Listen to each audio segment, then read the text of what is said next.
자, 안녕하세요. 반갑습니다. 아주 오래간만에 만난 멤버들이 많아가지고 되게 좋습니다. 자, 오늘 그 여덟 번째로 맞은 데뷔 행사이고요. 원래 최고의 기술들을 공유해서 같이 성장하자는 취지에서 네이버가 진행하고 있는 행사입니다. 자, 올해 참석자 규모는 2,600명 정년하고 같고요. 그리고 세션 수는 조금 줄었습니다. 그 세션 피드백이 한 5분 정도 더 늘려 달라고 해서 더 늘렸고요. 자, 34개의 회사 연사분들이 참여를 하시고 6명의 해외 연사가 계십니다. 자, 네이버 D2라는 것은 For Developers by Developers라는 프로그램이 데뷔가 가장 큰 행사이고요. 자, 네이버 D2 프로그램에서 최근 1년 동안 후원한 것들을 보면 3개의 대학생 세미나와 17개의 개발자 컨퍼런스 그리고 26개의 커뮤니티를 후원을 하고 있습니다. 600개가 넘는 소규모 스터디도 후원을 해주고 있습니다. 자, 보시면 네이버 GitHub에 들어가 보시면 네이버 개발자들이 개발한 그 소프트웨어들이 오픈 소스화 되어 있는 것들이 아주 많이 올라와 있고요. 작년 키노트 여기에서 제가 발표한 그 핀포인트 분산 트레이싱 트러블 슈팅 시스템인데 올해 1월에 릴리즈를 했습니다. 자, GitHub의 통계를 보면 그 GitHub 스타가 500개가 넘고요. 현재 포크가 130개가 넘습니다. 그리고 국내뿐만 아니고 국외에서도 굉장히 많이 사용을 하고 있습니다. 자, 또 네이버 D2가 후원을 하고 있는 XE를 1년 동안 활동을 보면 21개의 세미나와 360명이 참여를 했었고요. 누적 현재 XE 설치가 43만 개가 넘습니다. 자, XE가 새롭게 개발하고 있는 착이라는 그 포럼 그리고 댓글 서비스가 있는데 올해 11월에 XE콘에서 발표를 합니다. 그 위즈빅 에디터가 붙어 있는 포럼 그리고 댓글 서비스입니다.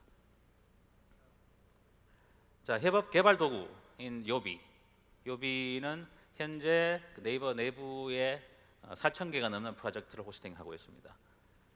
그리고 현재 내부 프레임워크를 스프링으로 전환하고 있고요. REST API를 준비 중입니다.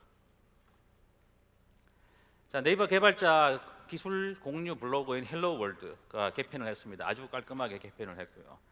그리고 후원하고 있는 커뮤니티들의 행사 소식과 스터디 자료들이 올라와 있습니다. 그래서 같이 공부를 하시면 될 것 같고요. 자, D2 코딩이라는 폰트를 여기서 발표를 드립니다. 6개월에 걸쳐서 네이버 개발자들의 피드백을 받아서 완성한 D2 코딩 폰트 지금 개발자 센터에 가보시면 다운로드 받으실 수 있습니다.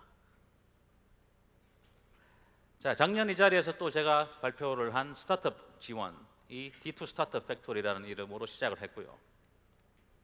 자, 100명을 수용할 수 있는 강의장이 있고 회의실 4개와 오피스 7개 그리고 18명이 수용 가능한 코워킹 스페이스가 있습니다. 현재 4개의 기술 스타트업에 투자 중이고 3개의 회사가 입주해 있습니다.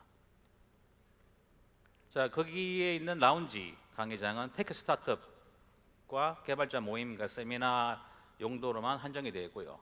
그 용도로는 d2startup.com에 들어가시면 신청이 가능합니다.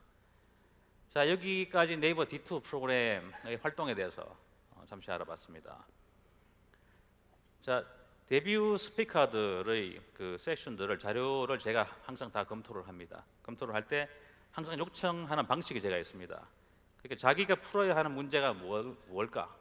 그리고 그 문제를 보통 어떻게 풀고 자기는 어떻게 풀었고 그리고 그 푸는 과정에서 나오는 문제들을 어떻게 해결했으며 그 해결한 후의 결과는 어떤가? 그런 형식으로 자료를 만들고 발표를 하라고 제가 이야기를 보통 드립니다. 그런데 제가 키노트를 준비를 하다가 이걸 저 자신에게 적용하면 어떨까라고 생각을 해서 오늘은 제가 2년 전부터 풀고 있는 문제에 대해서 같이 이야기를 해보도록 하겠습니다.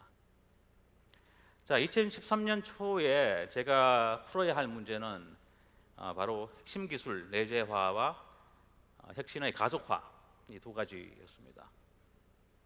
그래서 제가 스스로 만든 미션을 잡은 것은 기술로서 회사의 서비스의 영역을 넓히거나 가치를 높이는 그런 연구를 하는 조직을 세팅하는 것이었습니다. 그래서 다른 회사들이 얼마의 연구를 비용을 쓰고 있는지 한번 봤고요. 굉장히 다양했습니다. 2.2%부터 14%까지. 그 방식도 되게 다양했고요. 그래서 더 고민을 하다가 이런 결론을 내게 되었습니다.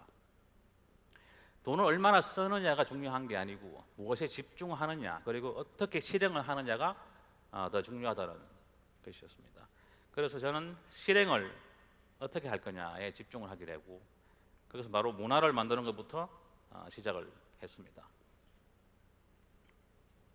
그리고 조직의 이름은 네이버 랩스라고 지었고요. 자, 그 당시에 제가 많이 영감을 받았던 책은 픽사의 문화를 잘 설명한 Innovate the Pixar Way라는 책과 피터 드러커의 말들입니다. 자, 보통 우리가 조직 관리라고 하는 것들은 사람들이 일하기 더 어렵게 만드는 것들이라고 피터 드러커가 얘기를 합니다. 그래서 많은 대화와 워크숍을 통해서 의견들을 많이 수렴을 했고요. 그래서 만들 문화의 키워드를 제가 뽑습니다. 그 키워드는 수평적이고 유연한 구조에서 스스로 가치 있는 문제를 찾아서 그 문제 해결에 몰입하게 하자. 여기서 키워드 세 가지는 수평적, 그리고 유연한 구조, 그리고 몰입. 이 세 가지에 대해서 한 개씩 제가 말씀드리겠습니다. 자, 처음 수평적. 자, 처음에는 호칭 변경이었습니다. 그때 과장, 차장, 부장, 이사, 센터장, 랩장, 팀장, 호칭 굉장히 많았었죠. 자, 그건 어떻게 보면 무한의 외계 질서를 상징하는 것이었는데요. 그래서 거의 1년 동안을 제가 고민을 하다가 답은 님밖에 없었습니다. 그래서 처음부터 저희가 바꾸었고요. 처음에는 굉장히 어색했습니다. 호칭이 잘 바뀌지 않더라고요. 이게 관성이라는 게 굉장히 무서운 것이었다고 생각을 하고요. 자, 바뀌는 과정이 내렸습니다. 님으로 바꾸라고 하면 처음에는 이름은 안 부르고 저기요로 시작합니다. 자, 저기요를 부르다가 그 다음 큰 소리를 부릅니다. 저 누구누구 님, 어색해서.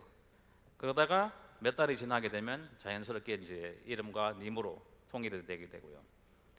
자, 그때 저는 이제 전체 메일을 자주 보냈고, 그 다음에 매주 모이는 올 핸즈 미팅에서 지속적으로 언급을 했었습니다. 그리고 몇 개월이 지나서 랩스원들의 피드백을 받았는데요. 그때 85%가 수평 호칭이 필요하다라고 이야기를 했었습니다. 자, 그 이유는 크게 두 가지인데 직급에 신경 쓰지 않아도 된다. 그리고 격의 없이 수평 소통을 하게 된다라고 두 가지 크게 의견이 있었고요. 또 한 가지 의견은 시니어들에게는 겸손함을, 주니어들에게는 적극성을 이러는 의견도 있었습니다. 자, 그러나 님으로 바꾼다고 수평 조직이 될까요? 안 됩니다. 자, 그렇지만 그 큰 부분을 차지한다고는 생각을 합니다. 근데 진정으로 수평 조직이 되려면 개개인의 역량이 굉장히 뛰어나야 되고요. 나이와 연차에 상관없이 각자의 역할에서 서로 성장을 할 수 있는 조직이 되어야 됩니다. 자, 나이와 연차에 따른 권위가 없어져야 되고요. 이것은 역할로서의 그 업무가 주어져야 가능한 겁니다. 그 권한이 아닌 역할. 자, 이것은 제가 바로 다음에 설명을 드린 유연한 구조와 연결이 되어 있습니다. 자, 유연한 구조에서 설명을 드리면, 자, 이런 구조, 보통 우리가 보는 수직 구조에서는 센터장이나 본부장들이 팀원들의 생각을 알기가 굉장히 힘듭니다. 그리고 내려오는 메시지도 왜곡될 가능성이 많고요. 그래서 팀장, 랩장이라고 하는 분들이 굉장히 오랫동안 같은 일을 하다 보면 그 조직을 자기의 소유물로 생각할 때도 있습니다. 자, 왜냐하면 자신의 역할이 애매합니다. 자신이 뭘 하는 그 사람일까? 그래서 자신의 성역을 지키는 게 자기의 목표가 되어버리는 거죠. 그래서 이런 조직 구조가 왜 생기느냐 하면 위에서 보시면 몇 사람에게만 이야기하고 몇 사람에게만 책임을 주면 관리하기 쉬우니까 이런 조직이 만들어져 있습니다. 자, 그런데 조직장의 역할은 무엇일까? 보통 우리가 서비스나 제품을 전략을 책임지는 EPM, Engineering Product Manager와 아니면 기술의 방향성을 책임지는 테크 리드, 아니면 사람을 케어하는 매니저. 이 세 가지 중에 어떤 역할을 하고 있을까? 그래서 이 조직장이 이런 역할을 다 할 수 있는 걸까? 그래서 우리나라 회사는 보통 일을 잘하면 조직장을 시키죠. 팀장을 시킵니다. 자, 팀장이 되게 되면 개발에서 손을 떼죠. 자, 개발에서 손을 떼면 2, 3년이 지나면 개발로 다시 돌아가기 힘듭니다. 자, 이 세 가지를 제가 디파인을 하면 EPM은 서비스 전략을 책임지는 역할을 하고 있고요. 그리고 테크 리더는 실무자입니다. 실무자인 동시에 기술의 품질을 책임지는 역할을 하고 있고요. 그리고 매니저는 할 일이 굉장히 많습니다. 자, 조직과 관련 없이 사람들을 케어해 줘야 됩니다. 문제가 생기면 문제를 풀어줘야 되는 사람이고요. 그래서 서포트하는 사람입니다. 그래서 랩스는 모든 조직을 없앴고요. 프로젝트 체제로 바꾸고, 프로젝트는 되게 작은 규모입니다. 그래서 테크 리더나 EPM이 리딩을 하는 거로 되어 있고요. 그리고 테크 리드는 기술 리더 역할을 하되 아주 최소한의 피플 매니징을 하고요. EPM도 마찬가지로 기술 전략 매니징을 하되 최소한의 피플 매니징을 하게 됩니다. 참고로 구글도 팀원이 7명이 되면 테크 리드에서 매니저가 되어야 하는 구조로 되어 있습니다. 자, 피터 드러커의 커뮤니케이션에서 가장 중요한 것은 들리지 않는 것을 들어야 한다. 그래서 이 구조에서 제가 휴먼 매니저를 둡니다. 그래서 지속적으로 센터원들과 일대일 면담을 하게 되어 있고요. 자, HM은 평가를 하지 않은 관계여서 상당히 진솔하게 면담이 가능합니다. 그래서 HM이 팀원들의 의견을 직접 듣고 불만이 생기거나 문제가 생겼을 때 제가 직접 개입을 하게 되고 상황에 따라서 개인의 의견과 회사의 방향에 따라서 조정을 하게 됩니다. 그래서 이런 구조는 상당히 다이내믹하게 업무를 조정할 수 있게 되어 있습니다. 자, 그래서 조직이나 사람을 소유한다는 생각보다는 프로젝트를 완성하기 위해서 좋은 사람을 채용을 하고 주위의 팀과 파트너들과 협업을 하는데 더 신경을 쓰게 됩니다. 자, 이런 구조가 굉장히 오래 가려면 커리어 트랙이 잘 정리가 되어 있어야 됩니다. 그래서 개발자들은 나이와 학력에 관계없이 승진되고 이사 대우까지 받을 수 있어야 되고요. 매니저 역할을 하는 사람은 매니저럴 트랙으로 가야 되고 개발을 원하는 사람들은 테크니컬 트랙으로 가야 됩니다. 그렇지 않으면 우리는 구글의 제프 딘 같은 그런 펠로우를 배출하지 못합니다. 자, 참고로 미국에서는 그 팀원들이 매니저보다 연봉이 높은 경우가 훨씬 더 많습니다. 자, 몰입. 자, 지식 노동자들에게 불필요한 모든 것을 제거하라고 피터 드러커가 거의 100년 넘게 전에 이야기를 했죠. 자, 플렉스 타임. 제가 모든 것을 다 테이블 위에다 올려놓고 검토를 했습니다. 출퇴근 시간 때문에 시간 낭비하고 굉장히 피곤해지고 그리고 자신이 몰입도가 어떤 시간대에 있을까 고민했고요. 그래서 사내에서 처음으로 오전 8시부터 11시까지 마음대로 출근을 하게 바꾸었습니다. 다행히 지금은 네이버 전체가 책임 근무제로 플렉스 타임이 적용이 되어 있습니다. 심지어는 주중에 일을 보고 주말에 대신 나와서 일을 할 수도 있습니다. 자, 건강해야 집중할 수 있죠. 건강을 하지 못하면 집중 못합니다. 헬스장도 지원을 하고요. 탁구 레슨도 받게 하고 탁구대도 2개가 있습니다. 그리고 긴장과 피곤을 풀어줘야 되고요. 그래서 휴식 공간과 게임기가 있습니다. 사내에서는 제가 탁구에 미쳤다고 생각을 하시는 분들이 꽤 많습니다. 사실은 아닙니다. 자, 책상의 파티션을 또 높이거나 없애거나 해서 집중할 수 있는 사람은 집중하고 그리고 또 협업이 필요한 사람은 더 협업을 할 수 있게 만들어줬고요. 자, 인센티브제를 폐지를 합니다. 피드백에 의하면 랩스는 인센티브가 중요하다고 생각하는 사람은 5% 미만이었고요. 그리고 안정된 연봉과 총액이 더 중요하다는 사람이 90% 이상이었습니다. 그래서 단기 성과에만 신경을 쓰지 않고 회사 전체 임팩트를 생각을 하게 되고 또 협업에 더 충실하게 졌습니다. 자, 그리고 오피스 애드민 분들을 채용을 하게 되는데요. 자, 이분들은 뭐 결제와 기한, 구매, 서류, 교육 신청, 행사 준비, 헬스 지원, 간식 지원, 생일에 되면 기프트 등을 이제 준비를 해주시고 개발자들이 더욱 몰입할 수 있게 개발자들이 귀찮아하는 일들을 대신 해주는 고마운 역할을 하고 계시는 분들입니다. 자, 근데 이렇게만 만들어만 놓으면 다 될까라는 이제 질문이 있는데요. 저는 처음에 만들 때 제가 일부러 더 많이 참석을 했습니다. 그래서 탁구도 굉장히 많이 쳤고요. 게임은 못하지만 앉아서 훈수도 두고, 그리고 이것저것 다 만들어 놓는 거 되게 중요하지만 왜 하는지 하나하나 설명을 하고 커뮤니케이션을 해야 됩니다. 그래서 실행을 직접 하셔야 돼요. 그래서 조직장의 역할이 굉장히 중요합니다. 자, 제가 그 문화를 만들려고 하는 분들에게 드리고 싶은 말 한 가지가 있습니다. 월리 복이라는 분이 한 말을 조금 제가 바꾼 겁니다. 문화는 나무를 키우는 것과 같습니다. 그 문화는 처음에 씨를 뿌리고 물을 주면서 잘 보호해 줘야 됩니다. 지금 저희가 잘 보호해 주고 있는 스테이지고요. 자, 이게 크게 되면, 큰 나무가 되게 되면 보이지 않게 사라지게 됩니다. 그래서 공기처럼 당연하게 느껴지게 되고요. 근데 여기까지 가려면 10년, 20년이 걸린다는 것. 자, 이렇게 해서 마지막 제가 목표였던 기술과 혁신을 위해서 문화를 만들고 있는 걸 이야기 드렸고요. 2년 동안 풀고 있던 문제와 실행 방법에 대해서 이야기를 드렸습니다. 이런 말이 있더군요. 행복해지려면 행복한 사람 옆에 있어라. 개발도 똑같습니다. 개발을 잘하려면 개발 잘하는 사람 옆에 있어야 됩니다. 제가 아무리 문화를 만들고 마지막으로 자신이 해야 할 일은 자신이 해야 할 일이 재미있어야 됩니다. 그리고 주위에 자신보다 항상 더 배울 수 있는 독특한 동료들이 있어야 하고요. 그래서 제가 마지막 추구하는 조직의 모습은 좋은 문화와 챌린징한 일들과 뛰어난 동료, 이 세 가지가 잘 어울려져 있는 조직을 만드는 것이 목표입니다. 자, 조직은 살아있는 생물이고요. 끊임없이 바뀌고 고도화를 해야 하고, 지금은 네이버 랩스는 갈 길이 아직 멉니다. 제가 키노트 형식으로 준비를 하다 보니까 조금 이야기할 것들 다 못하고 지금 핵심에만 집중해서 이야기를 드렸습니다. 자, 2013년도 초에 랩스 문화를 만들기 시작했고요. 2년이 조금 지금 지났는데 그동안의 랩스의 기술 성과를 잠시 소개해 드리겠습니다.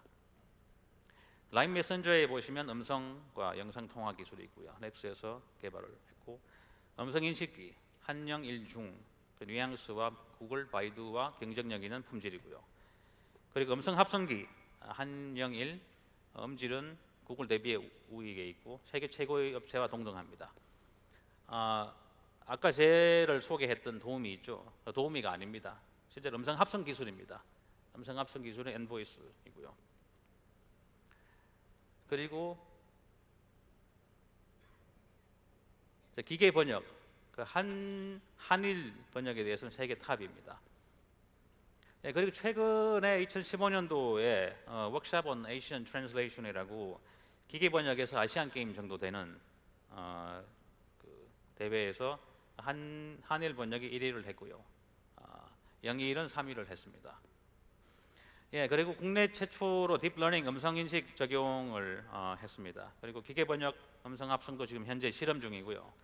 자, 빅데이터 분석과 NLP, 그리고 추천, 분류, 이미지 인식 등 여러 사내 서비스들이 다양한 쪽으로 사용되고 있습니다.